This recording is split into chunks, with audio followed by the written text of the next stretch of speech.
Nikki Haley. I saw people trying to knock him off in the primaries. The Republican conservative folks in this country spoke. We want Donald Trump, they said. Okay. Talking about the primaries. 2 impeachments, $454 million civil case, 34 felony convictions. They said, we don't give a damn. He's our guy.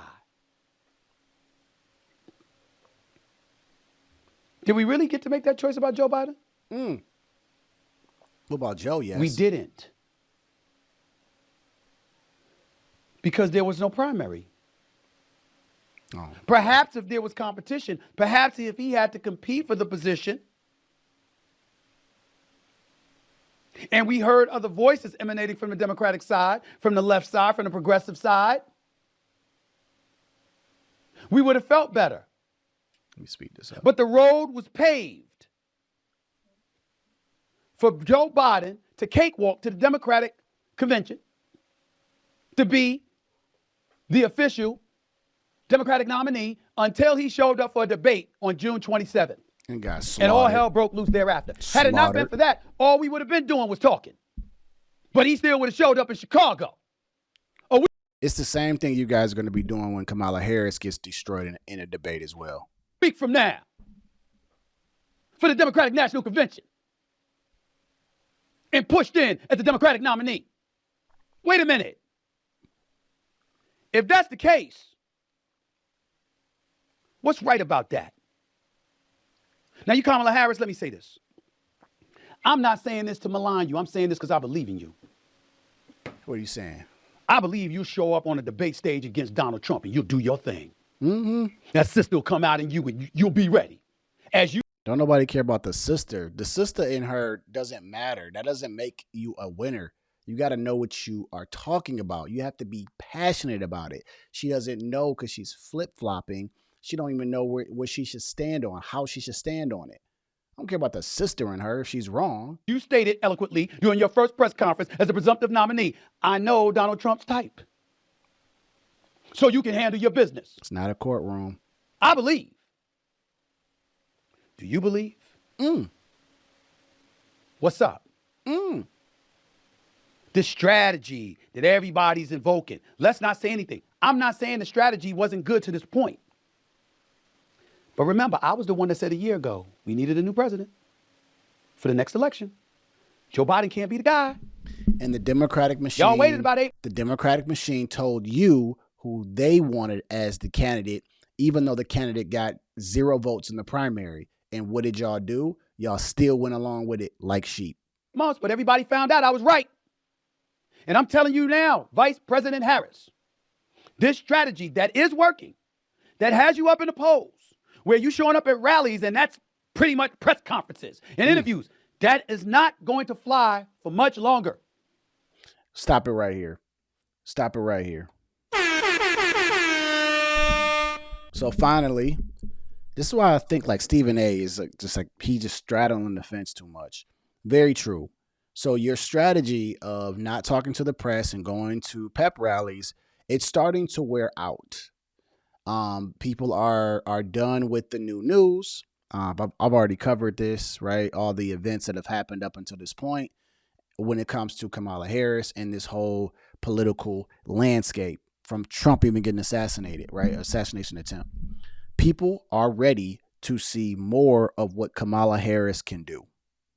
And so now we're getting to the real nitty gritty of things because this is where people are like, we got to hear you talk more about what you have presented. See, when you play with the toy when you're young, it's very fun when you first get it. And then after a while, the toy or the video game that you play gets a little bit old. You need a little bit more of it. And so people are starting to say, we need more Kamala. And she can't give you everything because she's not real. She doesn't have real policy. Doesn't seem to be an authentic person. Her honeymoon stage is over, ladies and gentlemen. Here we go. It's over! It's over, ladies and gentlemen! Honeymoon is over, Kamala. And now people need questions answered that you're not going to be able to answer for them. Between now and November, we now get to see who the real candidate is. Can the real candidate please stand up? Can the real Kamala please stand up? Because that's what people are looking for now. Donald Trump has been campaigning this entire time, week in and week out. JD Vance has been answering questions to opposing media stations. Trump is answering questions all the time. It's your turn. And so this is where people are going to see you fumble. They're going to see you gaffe, and they're going to see you lie even more. And people are going to start saying, well, she said this and did that.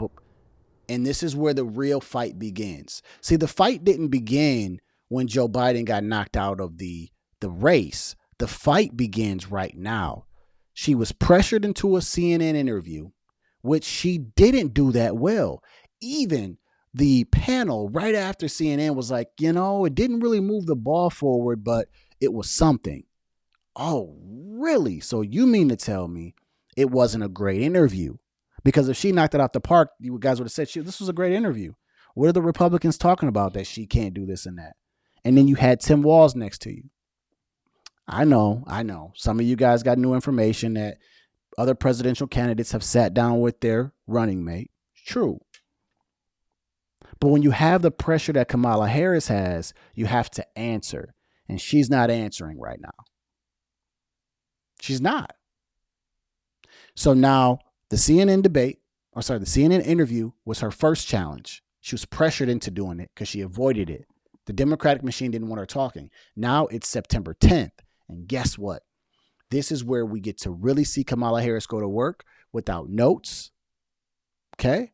She may get the questions, handed to her, but she won't know the questions. She won't have any notes. And she will have to speak with a muted mic for 3 minutes at a time. And we have not seen her do that since she has been selected. Audio Jungle. I'm going to have to read this comment by my man Stan Wig, because he's going right into my point, where Tulsi slaps the sister out of her 2020 with facts, and Trump has more ammo now that Biden / Harris has been such influential losers for our country, right? And also Sandra says, let's see her try the sister thing on the Prince of Saudi or Putin. You must have been watching my show, Sandra. These are the type of things that I say. I'm saying, imagine her talking to Putin. Imagine her talking to the leader of China. All these things. Y'all have to think outside of what she's showing you on the screen, and imagine, how would she handle herself at a table full of world leaders? How would Trump handle himself? I'm pretty sure Trump can hold his own. I have no problems that Trump can hold his own.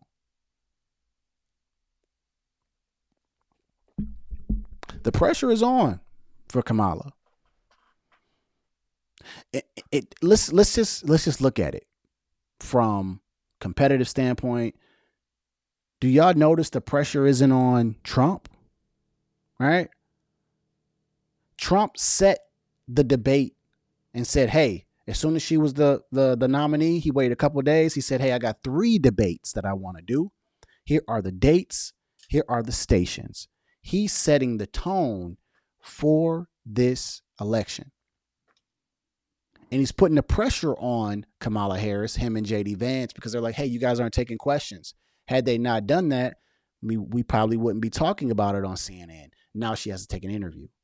Now we're talking about the debate. And now we're forgetting there were 2 more debates, but now there's a debate that's happening. Trump won the negotiation with the muted mics. They wanted to get the mics unmuted. We're now starting to see the real game be played right now, right?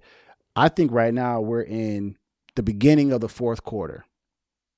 There's still a lot of game to be played, but we're in the very beginning of the 4th quarter, and I think they might have had a little bit momentum in that 3rd, but they're not going to be able to keep that for the rest of the game. They're not. I think Kamala Harris is very bad. I think she's very bad. I think that she's scared of Donald Trump, to be honest with you, to debate him unscripted by herself. This will be the end of Kamala Harris. People will start questioning themselves like they did with Joe Biden, because no one's going to be able to interrupt her for 3 minutes at a time. You're going to get nothing but word salad. So let me go ahead and go to this point of the video and wrap this up, because I'm about to save the other ones for another day.